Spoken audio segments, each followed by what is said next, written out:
আগে তো শুনছি যে একটা রাজনীতিবিদ তার একটা পেশা ছিল, হয়তো আইন পেশা ছিল, তারা ওই আইন পেশা থেকে যা ইনকাম করতে সব জনগণের জন্য খরচ করে দিত।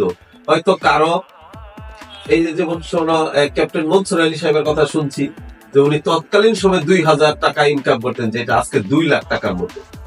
তারা বাসায় আস্তে আস্তে এই টাকাটা জনগণের জন্য খরচ করে ফেলতো। একটা দেখা যেত কোনো মানুষের ধরো ছেলে অসুস্থ, তাহলে মেয়ে বিয়ে দিবে, পড়াশোনা করতে পারছে না, তারা টাকাটা দিতে দিতে বাড়িতে আসতো।